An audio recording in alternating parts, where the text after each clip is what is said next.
Good morning, everyone. My name is John Reedy, Digital Media Specialist with Grain Journal Magazine in Decatur, Illinois.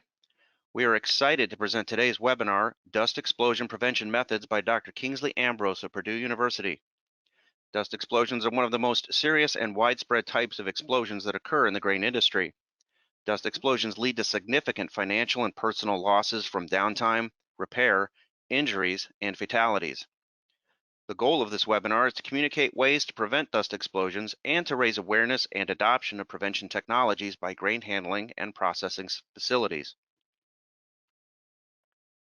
Our sponsors for today's webinar are VAA LLC and M&M Specialty Services LLC. A partner for over 4 decades, VAA LLC's multidiscipline engineering, life safety code compliance, equipment layout, track, and sanitation design services has supported domestic and international private feed and grain companies, cooperatives, and well-known agribusiness organizations. M&M Specialty Services LLC specializes in protecting your people and your products. Contact M&M for all your personal protective equipment and training needs. M&M's grain protectant products and services will maintain your grain quality while in storage. M&M will help you get out of your bin what you put in. Our presenter today is Dr. Kingsley Ambrose. Dr. Ambrose is an associate professor in the Department of Agricultural and Biological Engineering at Purdue University. Dr. Ambrose earned his bachelor's degree in agricultural engineering in 1996 and master's degree in agricultural processing in 1998 in India.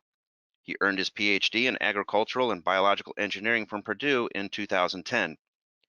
Dr. Ambrose's major focus at Purdue is applying particle technology concepts to the handling and processing of grain and other particulate materials to better understand the fundamental principles and develop practical solutions to challenges encountered in grain handling operations, as well as training workers in proven prevention methods. Dr. Ambrose's presentation will be about 40 minutes, including time for questions at the end of his presentation. Questions may be submitted by typing them into the questions box at the right at any time during the presentation. As part of this webinar, you will be asked to participate in grain dust explosion pre-knowledge and post-knowledge quizzes provided by Dr. Ambrose. The questions are brief and will take just a few moments to complete. The short quizzes are required for the OSHA grant that supports this educational opportunity, so please help us by participating. We will start with 10 questions now, and after Dr. Ambrose's presentation, we will do 10 more questions before we begin the question and answer session. You will see the questions appear on your screen in a moment.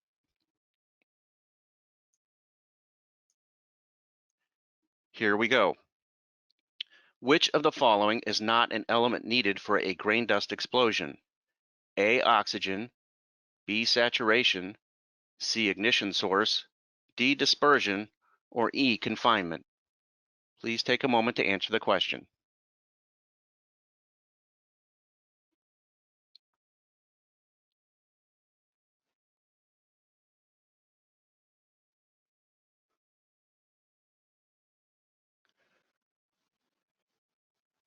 Thank you very much for that. I'm going to close this question and begin the next one.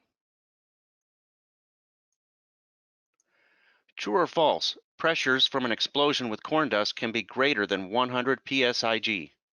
True or false?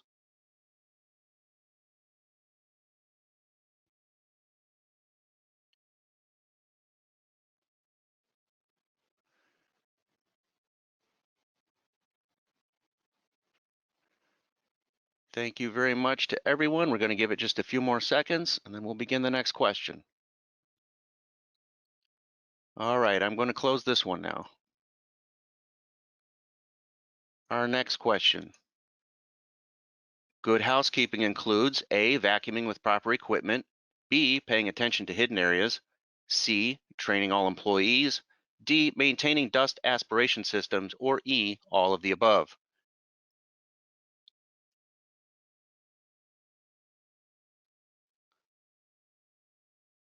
Thank you very much. We're getting great responses on these. We really appreciate it.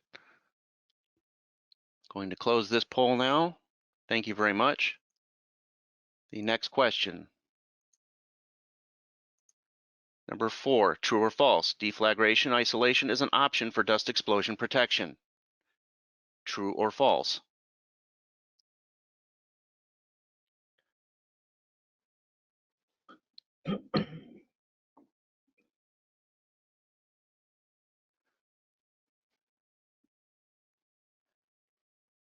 Thank you very much. We'll leave this open a few more seconds. Most of you have answered. Thank you again.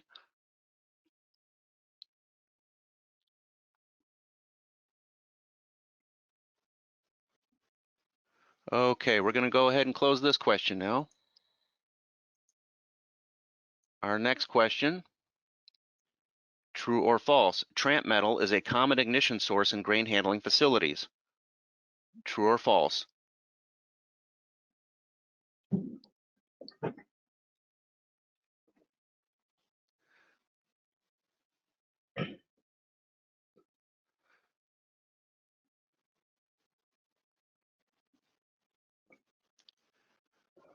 Thank you very much. We're going to leave it open a few more seconds.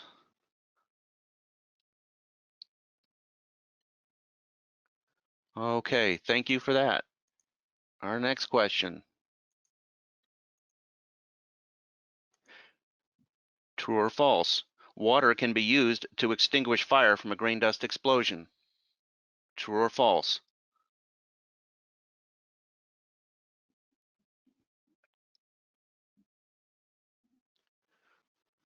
Thank you very much. Everybody's responding very rapidly. We very much appreciate this.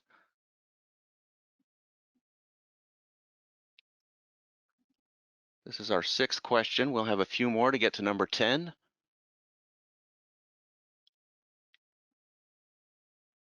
Okay, thank you very much. We're going to close this poll. Our next question. Number 7.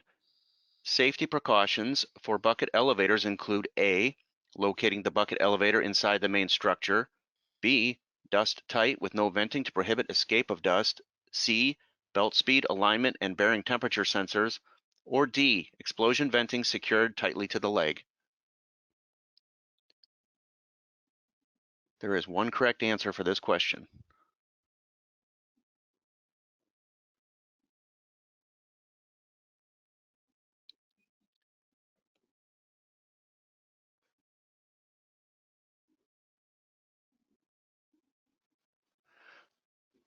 Thank you very much. We're nearing the end of this question. We appreciate all these responses. Okay, we'll close it in a few seconds. And thank you very much. We're going to move to the next question now. Number 8, suppression systems have to be inspected at minimum every A, month, B, 2 months, C, 3 months, D, 12 months.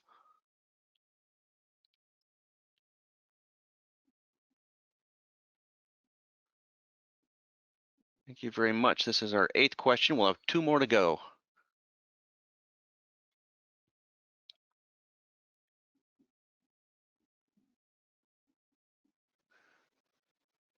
Thank you for your answers. This will help Dr. Ambrose very much with the OSHA grant. We're going to close this question in just a few seconds. And thank you very much.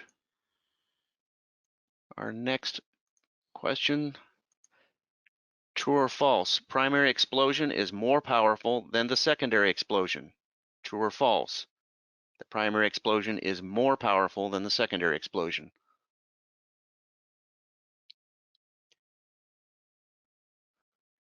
Oh, quick answers on this one. Thank you very much. I think we'll close this in just a few more seconds. Get to our final question. Okay, close that one. And number 10. Explosion suppression systems can suppress an explosion within A, 20 seconds, B, 40 seconds, C, 80 seconds, or D, 120 seconds. This will be our final question on our pre-knowledge quiz.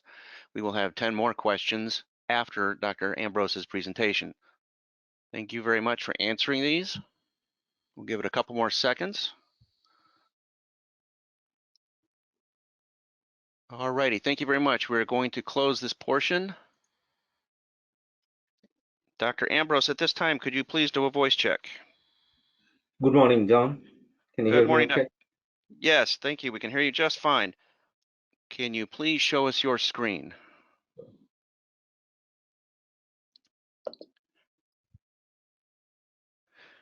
Ladies and gentlemen, here is Dr. Kingsley Ambrose. Thanks very much, John. So thank you all for joining us today, and thanks for completing the pre-knowledge workshop too, and thanks to John for introducing me. So I do this kind of dust explosion prevention methods, and thanks to OSHA for providing this opportunity to train workers from grain handling and processing industry. So this training or workshop is basically aimed at, as John said, to create awareness on, dust explosion methods, prevention of dust explosion, and also, to create awareness so that, we avoid, the dust explosions from occurring within our industry. So again, thanks to Susan Harwood Grant for this opportunity, and I'll go through some fundamentals and the components that will lead to dust explosion, and also, some methods how we can prevent this, dust explosion from occurring. That's a brief disclaimer, so I'll skip this one. So this presentation or this whole program is divided into 4 modules. So in this first module, I'll go through that introduction. So introduction here means I'll talk a little bit about the past grain explosion incidents that happened in the US, and we'll go through the dust explosion Pentagon, some ignition sources, and also we'll go through the basics of primary and secondary explosions. So again, you might have, most of you may have heard about dust explosions, right? So still on average about 8 to 10 explosion, incidents occur in the US. And you might have heard about these 2 recent explosions that happened, one in Idaho and then one in Iowa. So fortunately, no one was injured in Iowa, but, unfortunately, one person was injured in the explosion that happened in Idaho. So, on an average, 8 to 10 incidents happens in the US. Again, this is not good. So, we'll go through, how we can prevent, forming an explosive atmosphere within our, grain handling and processing industry. So this graph shows some data, but, if you go to my website, you can find more data on, grain dust explosion incidents that has occurred in the US. And it will also have some educational literature for you to use, download and use. So grain dust, grain dust is highly combustible, right? So it can burn and make a fire, right? But why it's more powerful, or why it's very powerful? So when you go into any grain handling or processing industry, you might have seen lots of dust particles, either suspended in air or settled in on surfaces, right? So when some, any dust particle or any material burns, what happens is when it burns, it releases energy, right? So for every particle that's burning, it releases some amount of energy. So you can imagine if the billions of particles that are suspended in air that is being ignited or that's burning at the same instant, and you could imagine the amount of energy that releases at that instant. So that's why this grain dust is highly powerful, and if it explodes, usually it's higher, more power than even coal dust.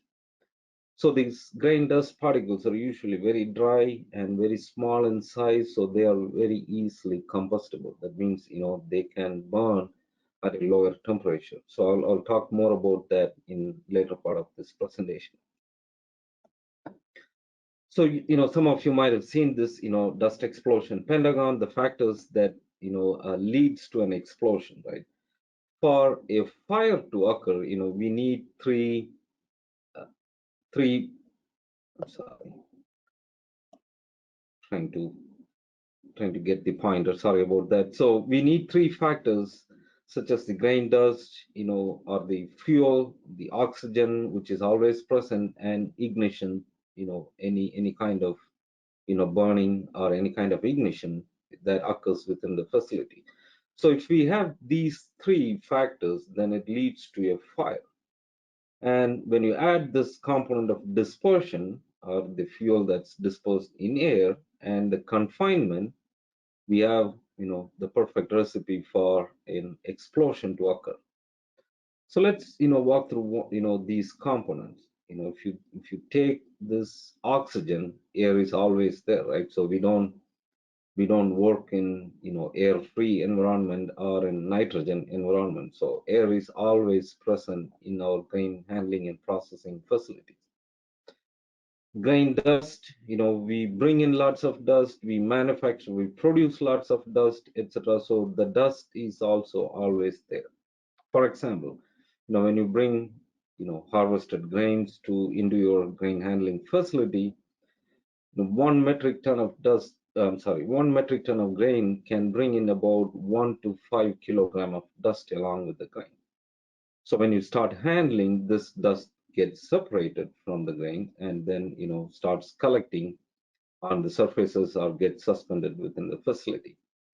In similar, if you're doing some milling operations, you are generating fine particles, right? So generating more dust. So most facilities, or almost all the facilities, we usually have dust all the time present in the, within the facility.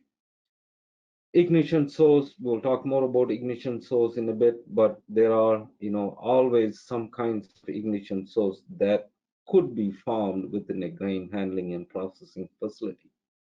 Could be a simple spark or some machine malfunction, or any kind of other external job such as, cutting or welding can lead to an ignition source. So confinement. So most, again, our grain handling processing facility is within, mostly it's within four walls.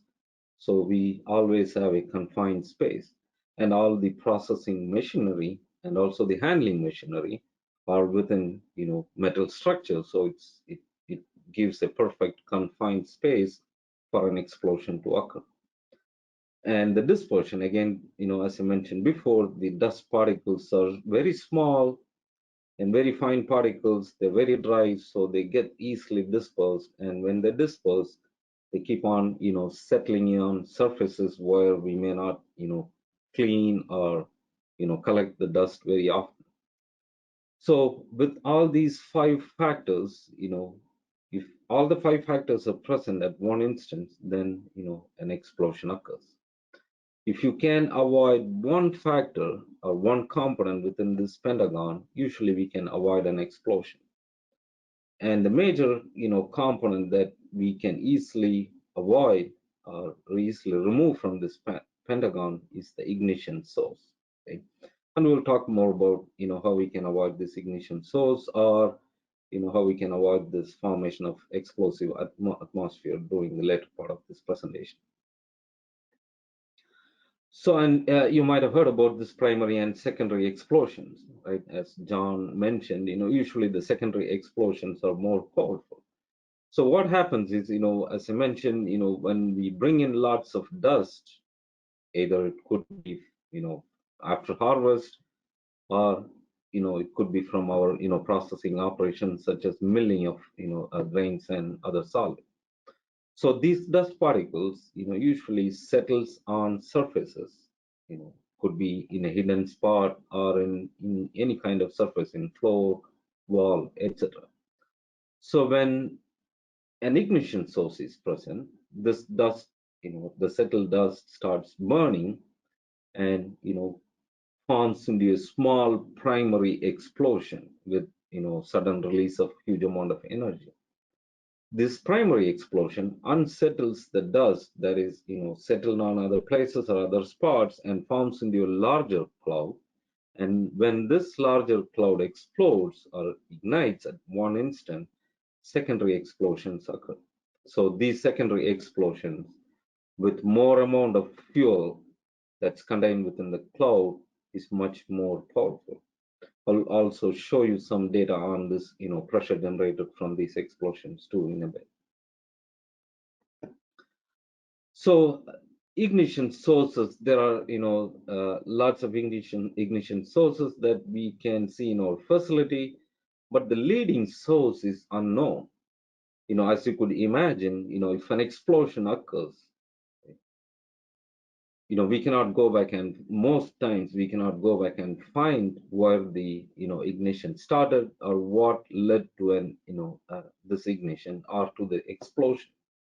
So the best way is to prevent formation of ignition source or prevent formation of you know an explosive atmosphere, since it will be very challenging to go back and find out the exact reason.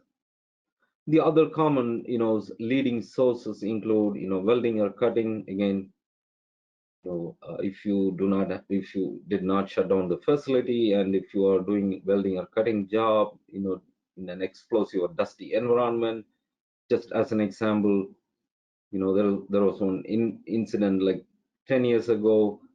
In one side of the facility, the grain is being unloaded, that is being generated, that's generating lots of dust. On the other section, someone is doing a welding job, so that created a perfect environment for an explosion, and the whole facility exploded. So other than welding or cutting job, fire from any source, I used to joke around, no barbecuing around the facility or next to the vicinity of the facility. That's a common source of fire. And then overheated bearings. So that shows that preventative maintenance is very important. So if you allow our bearing to work overheat, then that could increase the temperature in that place and could lead to ignition or burning of those the dust around that place. Friction from choke lug is very common, and rubbing pulleys also very common source of ignition. I'll talk more about that in the later part of the presentation. Tram metal is another common source, right? So some of your facilities may have magnets in the dump pit, right? So the reason why we should not allow any any metal parts to go into our handling or processing equipment, because metal to metal friction or metal to metal impact will lead to a spark or ignition that could easily ignite the dust particles that are suspended in the air, or that are settled on any surfaces. Other sparks, like friction sparks, or other electrical malfunction, etc., also leads to ignition sources. So as I mentioned before, one of the easiest way to control an explosion is to contain the ignition source or remove any ignition from forming within the facility. That way we can avoid an explosion that could occur. So just recollection. So the leading ignition source is still unknown, since as I mentioned before, once an explosion occurs, we will not be able to go back and find out the exact reason how this explosion occurred. Right? Again, we need 5 factors that leads to an explosion, but usually 3 are enough to start a fire. But if you have dispersed dust and also a contained surface or containment, then it leads to a larger explosion. So we went through some past grain dust explosion incidents. One other point to add in this past explosion incidents is, I've reported like about 8 to 10 incidents every year, but still there are many incidents that go unreported because, there was no injury or there's no major damage in the facility, so it never gets reported. Still, it's bad, right? So any kind of explosion is not, acceptable. Other than fatalities and injuries, this kind of explosion leads to, again, damages that could easily run into millions. And if you watch some videos on dust explosions, you could easily see how much it damages the whole facility, completely damages the facility with the power from the explosion. So again, as John said, hopefully we'll have enough time to ask questions towards the end of this, presentation. So in this module, I'll talk about the severity of dust explosion, dust assessment, and also some housekeeping practices, that we can follow. Again, our learning objective is to understand the combustibility potential of grain dust and also to learn important, housekeeping practices. So how much dust is too much? Again, this image shows, somebody written low or dust on a pipe, right? So is this dust, enough to, explode or cause major damage to the facility? You could see lots of dust on the floor too, right? But one common, saying is that if you cannot distinguish the color of the floor, the dust is too thick, right? So the NFPA standards suggest, anything above 1/16 of an inch is, dangerous and can ignite and explode. And 1/16 of an inch is almost very close to two, paperclip thick, thick layer of dust. But usually, though the standard says, this amount of dust can explode, but any amount of dust on the floor or on any surface is dangerous. Usually, it can lead to a primary explosion, irrespective of the, quantity or thickness of the dust that you see on the floor. The second thing is, how you assess the amount of suspended dust in air. Okay? In general, there are a couple of, it's not, these are not standards, but we go by word. Like, if you cannot see the end of your hand when you extend your, hand, if you cannot, visually distinguish your, fingers, that means, there is too much, dust in the air. The other one is like, if you cannot see 100-watt bulb from about 3-meter distance, then again, it's too much dust in the air that can be, dangerous, or that can cause, a primary and secondary explosions. But I'll talk more about that in a minute. But the point is, any amount of dust is, not good for our facility. So if you see dust, the major thing is, we'll have to clean it up. So though it varies with, concentration, particle size, moisture content, etc. For, corn dust, usually the minimum explosive concentration, or called as MEC, is about 40 gram per meter cube. So if you have, anything above or around 40 gram per meter cube, that can lead to a secondary explosion. And the maximum pressure from corn dust explosion is usually greater than 100 psi. I'll talk more about that in a minute. Again, the concrete structures like, elevators or, bin structures can only withstand about 25 psi. But you can see the pressure from dust explosion is above 100 psi. So that's why if you, see some pictures, post explosion, usually what you see is, the skeletal remains of the facility, because the pressure is too high. Even the concrete structures or even the, equipment that made of metals cannot withstand this huge amount of pressure. So this is a table again, compiled from different sources. So for different, materials, there are different lower explosive limits. I've highlighted, some of the common grain and grain, dust particles that we handle and process. The lower explosive limit ranges from about like 30 gram per meter cube up to, 65 gram per meter cube.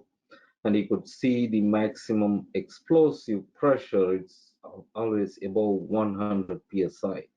So you could, imagine the amount of, pressure that is generated from this, explosion from a grain, from grain dust sources. And the last column, you could see the rate of rise in pressure. So it's, close to 8,000, psi.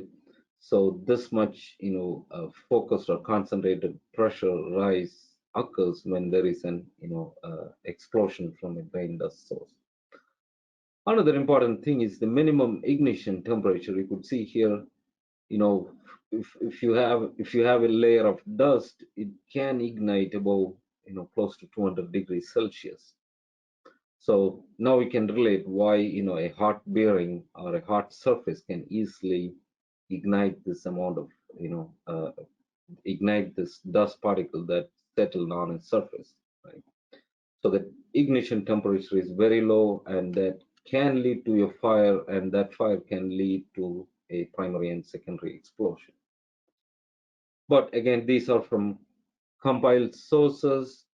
But when you work in a facility, make sure you test the dust or the particles that you're handling and processing, so that will give you an accurate information about the dust particles that you're dealing with, so that you can devise appropriate strategies to prevent any explosion from occurring. So if the overpressure is above a typical value, for example 70 psi, usually it results in about 99% probability of fatality and total structural damage. Even a lower pressure can lead to eardrum rupture, for example 5 psi, and zero point 0.5 to 1 psi of overpressure from an explosion can lead to shattering of glass windows. So any type of explosion is bad. You can see from a lower pressure, it can start with the damage of your facility to a higher overpressure can lead to probability of probably fatality, and also damage to the workers or supervisors working in this facility.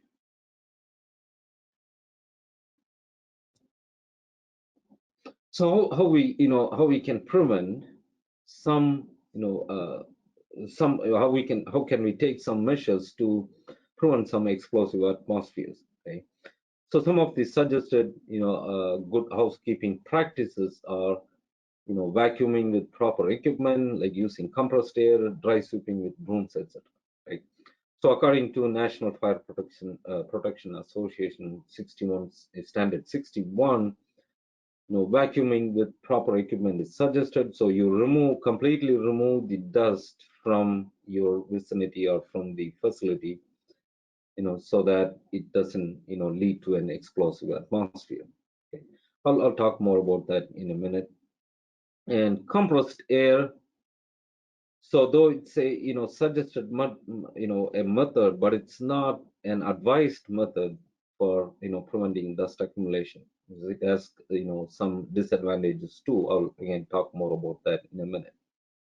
And dry sweeping with, with brooms. If you have small amount of dust, it's always better, collect them immediately and dispose them off safely. So dry sweep, always works, but the challenge will be finding time. But more than finding time, your safety is more important. So if you see dust, we'll have to clean it up. So the more important thing is establishing a consistent housekeeping procedure. So not to transfer or not to hand over the responsibilities to other shift people or to other workers, but have a consistent procedure and schedule, so that it's clean, the facility is clean all the time, so that you don't have any dust accumulated on surfaces. More specifically, we'll have to pay attention to hidden areas, such as on top of beams, where you easily see lots of dust being accumulated. Light fixtures and ledges, where these are again common places where you see lots of dust being accumulated. Hidden areas, even you could see one of the picture here near the motor housing, where you can see lots of dust being accumulated there, which is not being cleaned. So what are the advantages and disadvantages of using these dust collection methods? So I talked about compressed air, right? So the OSHA regulation suggests that you can use compressed air but the pressure should be less than 30 psi. And also, it suggests that when you're using compressed air, the facility should be shut down. So it should not be working, or no, equipment should be in operation when you're using compressed air. But the challenges will be, getting the compressed air below 30 psi, right? So that's why it's not an advised method for, using as a dust removal method. The second one is, you can use compressed air, but you are not actually collecting the dust, right? So you're moving from one spot to another spot. So you're just blowing it off. The surface might look clean for some time until the suspended cloud from the use of compressed air again resettles on top of the, resettles back on top of the, equipments or on any surfaces. So we are just only moving from one place to another place, and also we will be forming a dust cloud if you're using compressed air. Maybe, suggested, but it's not an advised method for, dust collection. Vacuuming, is one of the useful and more, again, appropriate method for, dust collection, since, it collects all the dust. We are not forming any dust cloud, or we are not moving the dust, from one place to another.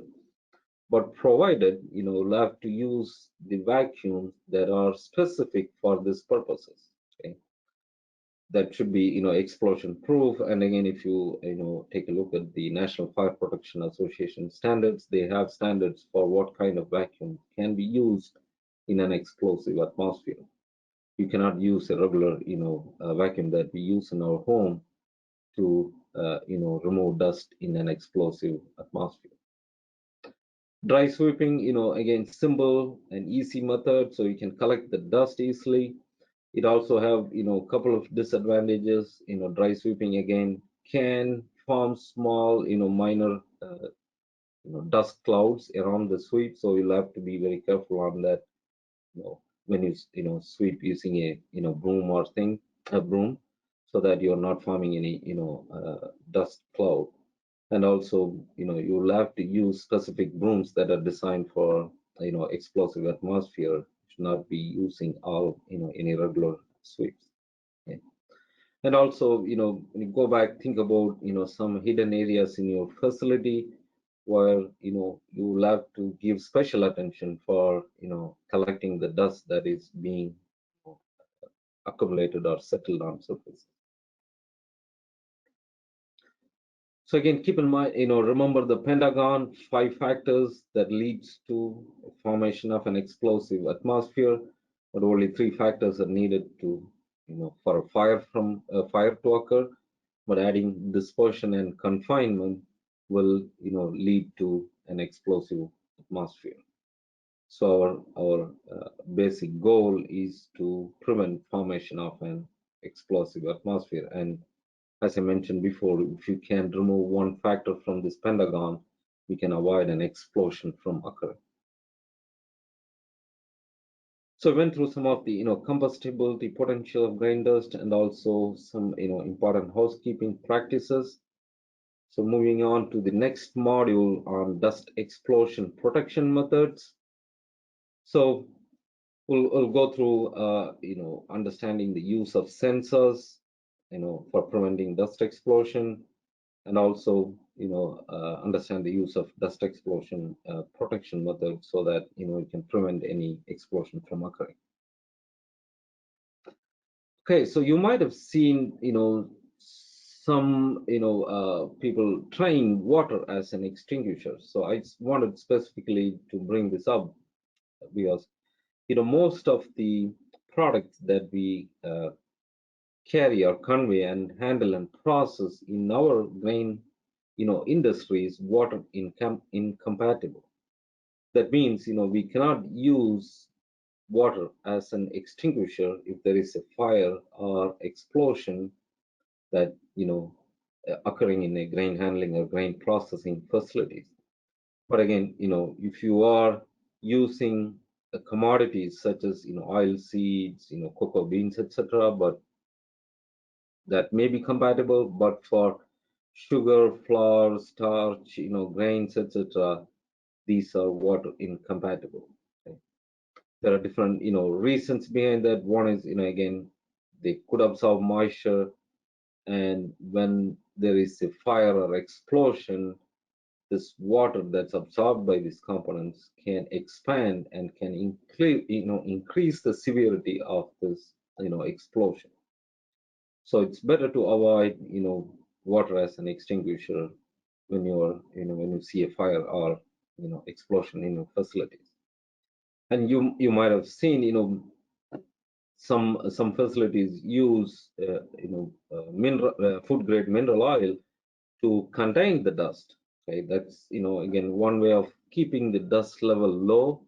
So you spray some mineral oil, so you prevent the separation of dust from the grain surfaces. So that's one suggested method, but it doesn't work all the time for all the type of grain handling and processing facilities. But some facilities can still use this addition of mineral oil or spraying of mineral oil on the grain surfaces to prevent the dust from separating from the grain surfaces. So some safety precautions for ignition control. So you might have some of you might be using this already in your facility, and some of you might have known these kind of safety precautions that could be used, right? So when we look back in the data on dust explosions, one of the most common place where a dust explosion occur is a bucket elevator or a leg system. So a leg system, has all the components. It has the confined space, it has the dispersed dust because we are moving the belt at a high speed, so there's always dust, dispersed dust. There is always fuel, oxygen, etc. Only thing missing was an ignition source. So if formation of, if you form an ignition source within this leg system, it usually, provides all the 5 factors for an explosion to occur. And many of you would know that that's why the facilities nowadays we have our leg system outside. Most of the older facilities you might have seen the leg systems are inside the inside your facility, but nowadays we try to move that outside so that if an explosion primary or secondary occurs in in a leg system, can be easily contained, and we can avoid the spread of this fire and explosion into the facility. So an ignition can occur in many ways within a leg system, right? So the buckets hitting on the wall or overheated bearings, there could be friction effects, etc., etc. There are tons of places where an ignition can occur within a bucket elevator. So some of the common sensors that could be used, to prevent an ignition source from occurring in a bucket elevator are belt speed sensors, right? So if you are underloading the belt or underloading the leg system, that means underloading could be from any factors, right? Either you're putting low amount of load, or maybe some of your buckets are damaged and they are not carrying enough product. So this underloading could increase the speed of the belt. Okay, that leads to multitude of other factors like temperature effects, or it could lead to a friction, spark, etc. So this one extreme. The other extreme is if you're overloading the bucket, that leads to a reduction in speed of the belt. Okay, that again can lead to a friction spark or other kind of overheated bearing, etc. So belt speed sensors will help in monitoring this change in speed of the belt. So if it's above the limit or under the limit, you can always stop the system and go back and check the condition of buckets or the condition at the boot where you're loading the grains into the into the cups. The other is belt alignment sensors. Again, there is, if the belt is not aligned, again it can lead to friction, or it can start rubbing on the walls of the or the casing of the leg system. So when it starts rubbing either with the casing or with other parts within the leg system, that can lead to an explosion or an ignition that could eventually can lead to an explosion. So there are belt alignment sensors that can help overcome this challenge. The other is bearing temperature sensors. Again, as I said, whatever happens inside the leg system can directly lead to a change in temperature in those bearings. So if you're monitoring the temperature of the bearing, and you can easily note down that if the temperature is too high, then that'll be the time to shut down the leg and then check for any issues within the leg system. The plug switches, again, at the loading and unloading point of the leg system. So if some buckets are damaged, if it's not carrying enough amount of grain, that could lead to buildup of material around in the inlet, right? So that buildup can lead to some other issues in the machine that is being providing the grains into the leg system. So that leads to friction issues or other kind of overheating issues in other equipment. So having a plug switch either at the inlet and also at the outlet you know uh, can give us an idea of if this leg system is working in proper condition, so that you are not overloading or underloading the leg system. So having these kind of sensors will give a great idea of how our leg system works and can prevent any fire or any primary explosion that can happen in a leg system. So as you can see, if there is an explosion within the leg system, that can easily be transferred either into a bin or into a processing machinery downstream, or could easily spread into a processing machinery or into a bin upstream too. So preventing an ignition within a leg system is very important. So how we can, what are the, protection options that we are having? There are 5 different, common dust explosion protection options. Most of them are, tended to reduce or prevent any ignition sources. If there is an ignition, how we can, you know, arrest that ignition sources, the ignition from spreading and, burning the dust that is, spread in the air or, settled on a surface. So the first option is, containing. If there is an explosion that occurs, can we contain within this facility or within that equipment? That's a little expensive option there. I'll talk more about that in a minute. But we usually don't, you know, follow, use this option in a grain handling and processing industry. One of the common, method of dust explosion protection is deflagration venting. So again, I'll talk more about that in a minute. And the other is suppression, either using liquid nitrogen or other solid, suppressants. You suppress the ignition that's from, occurring. I'll again talk more about that in a minute. Oxidant reduction. So, you remember that Pentagon, if you can cut down the oxygen, we can limit, or we can prevent any explosion or fire. And again, as you all know, grain handling, grain processing is, high volume, low margin business. So, but, if you wanted to create an oxidant reduced oxygen environment, it will be too expensive for a grain, industry. So we usually don't follow this method, but this is also one, suggested method or protection option that we have. The other is the deflagration isolation. So deflagration isolation means if you couldn't contain the ignition in one spot, you know, you take it to another spot, and this ignition, unburned fuel, or also the burned primary explosion and contain them from spreading to another equipment or another process stream. That's also a common dust explosion protection option that we use. So as I mentioned, vending is one common explosion protection option that we use. So showing a couple of sample pictures you might have seen or you might be using in your facilities. And if you see, most of the bins or most of the leg systems usually have an explosion vent.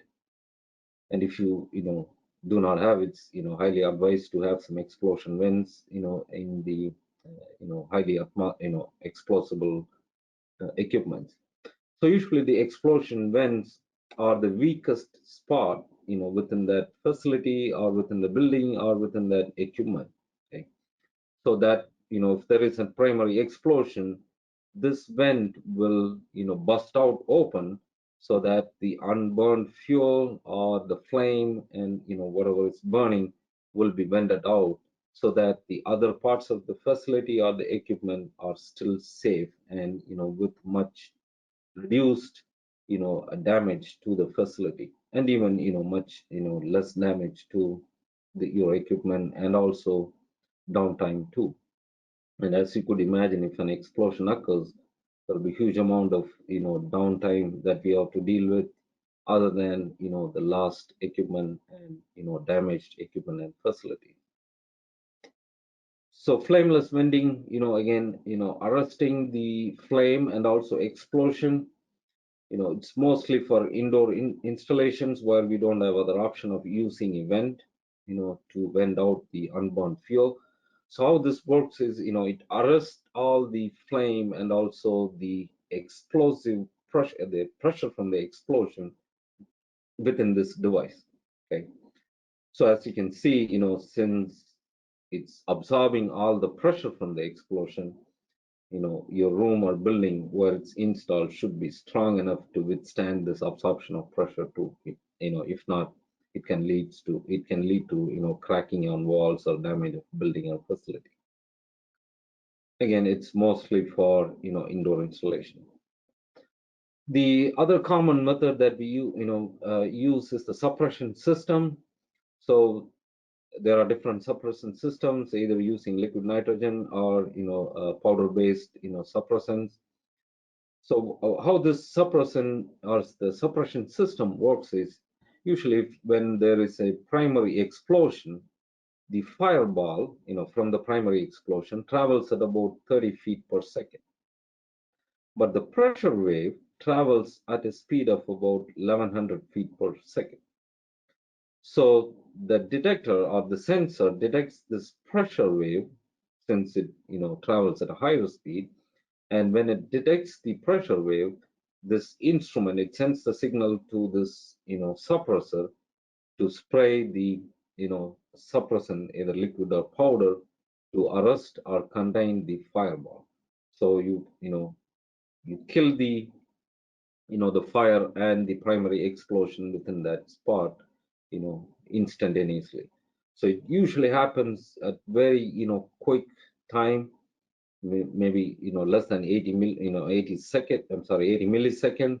So it works very quickly, and arrest the explosion very quickly, so that it's not spread to other parts of the building or other parts of the facility. There are major advantages of using the suppression systems. you know Usually it doesn't damage the equipment. I'm mentioning dust collector. It's very commonly used in dust collectors, since dust collectors are the place where you have all the dust being collected. So too much high concentration of dust within the dust collector, so that makes an ideal place with huge amount of fuel for explosion. So usually doesn't damage the equipment or the processing machinery that you're using, with limited downtime. So with limited downtime here means the downtime that's needed to have minor repair or to refill the liquid or powder suppressant that you're using in the Canon system, and also gives better mounting flexibility, irrespective of the type of equipment or facility. Usually you can mount in most of the, equipment and, facilities. So, and again, to check the pressure, you'll have to do this quarterly inspection so that you maintain the pressure or maintain the gas or solids pressure within the suppression system. Because if there is an, primary explosion occurring, you should be able to, the instrument should have enough pressure fuel, I'm sorry, enough pressure suppressant to kill the flame and also the, primary explosion. So some, dust again, recollection, what are some of the water incompatible dust, almost, most of the ag-based, grain or grain products are water incompatible, except some food products, but, the products that we commonly handle like corn, sugar, flour, etc., are water incompatible. So you'll have you should have some other means of dust explosion, protection than using water as, an extinguisher. Okay, so we went through some use of sensors for preventing dust explosion, and again, some of the dust explosion protection methods. This will be our last, module. So we'll talk about OSHA regulations and, NFPA standards. Again, we'll go through some OSHA regulation and the NFPA standards. So, most of you might have read through the regulations. So there are, worker responsibilities. Again, OSHA Act suggests that, we'll have to comply with all their, rules and regulations. Again, using PPEs and using safety and health rules, etc., is, worker responsibility. And again, it will be the management responsibility to provide with all the means for PPEs, etc. Again, listed some of the, worker rights and responsibilities. You can go through OSHA's website to get more idea on this, rights and responsibilities. Again, one of the important things that to keep in mind is right to a safe and healthful, workplace. And again, right to file a complaint with OSHA, etc. So the employer, responsibilities include in providing a workplace free from any hazard, and also comply with OSHA standards. Again, they'll have to keep on training, as required by the OSHA standards. Again, keep, it's very important that we train our workers very frequently and also, keep them updated on the new methods so that they will have, a safe environment or working environment within the facility. And again, it's employer responsibility to provide and pay for, PPE.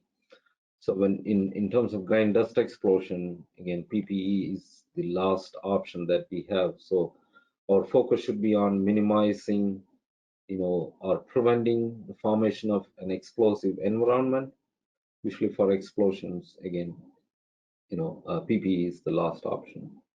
But that doesn't mean that, you should not have PPE. You should, all the workers should have all the PPEs needed to work within an, explosive environment. And more regulations, on, I'll skip through this. And again, there's whistleblower protection based on OSHA regulations. So if you hear or see something, you are, free to report to OSHA. So again, if you need more knowledge on OSHA regulations, please go through these preventive measures. Like there are, different OSHA regulations that talks about, housekeeping, hazardous location, and also, grain handling facilities or safety maintaining, having safety in grain handling facilities, etc. Some NFPA standards that will be useful. Again, preventive measures. There are different NFPA standards. Make sure, to, get some time, read through this, read through these standards. So that will give you more, guidelines and also more idea on how we can prevent, formation of, dust explosion, explosive atmosphere within the facility.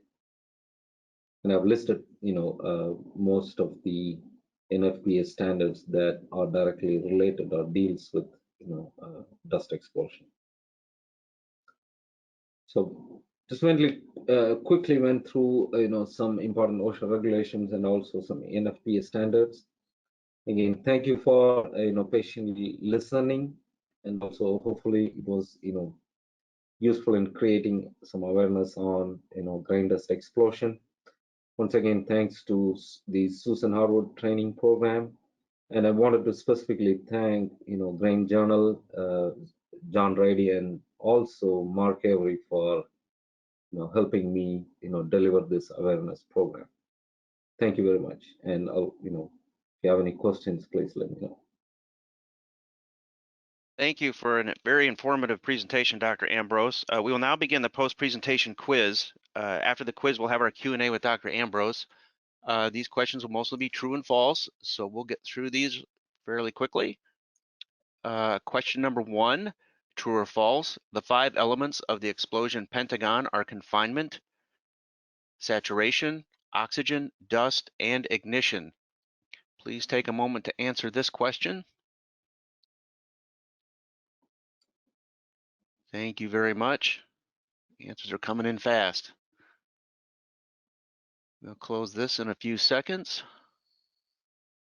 Again, we appreciate you answering these questions. They do help support the OSHA grant. All right, we're going to close this one. We'll begin with the next question. Pressures from an explosion with corn dust can be greater than A, 25 psi, B, 6 psi, C, 100 psi, or D, 35 psi. This is our second of 10 questions, post-knowledge survey. Thank you very much for answering these. We'll close these in a few seconds. We're getting great responses. Okay, we closed that one. Our next question. True or false? Good housekeeping practices include maintaining dust aspiration systems. True or false?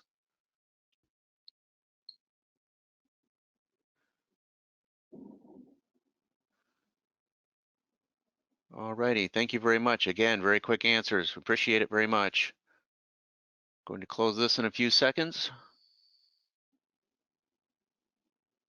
And thank you. Our next question. True or false? The most common ignition source is unknown. True or false?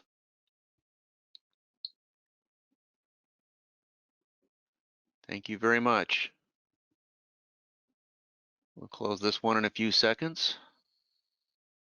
Move on to our 5th question. Thank you very much.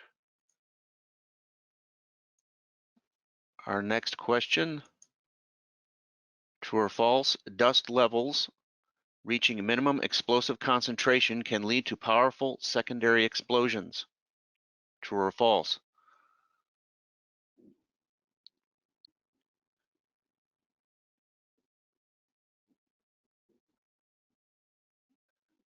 Thank you very much. I think we have a shutout on that one. We're going to close this one and show our next question.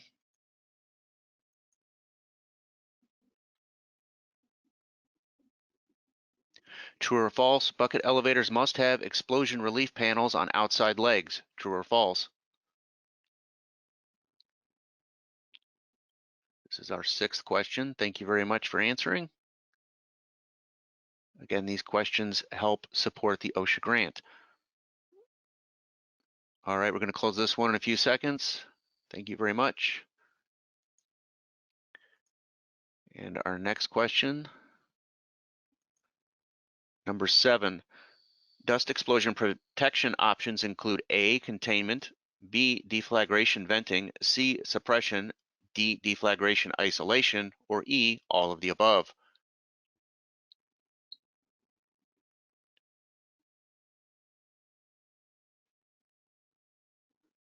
Thank you very much. We'll close this one in a few seconds. Thank you again. We'll go on to our next question. Number 8, True or false? Explosion suppression systems can suppress an explosion within 10 seconds. True or false?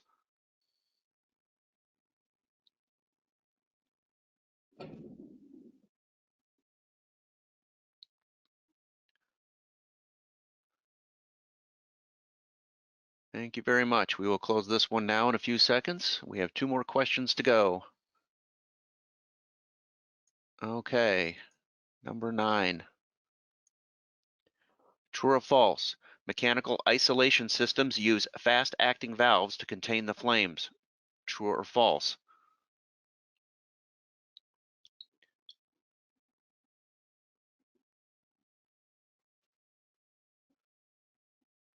Excellent. We have 1 more question to go. We'll give this one a few more seconds.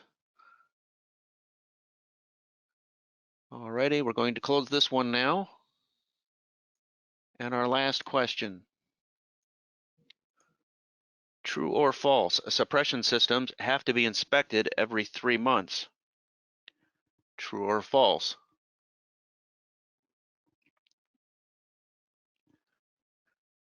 Thank you very much. We will give this one a few more seconds, and thank you once again for participating and supporting this OSHA grant-funded educational opportunity by helping with these quizzes.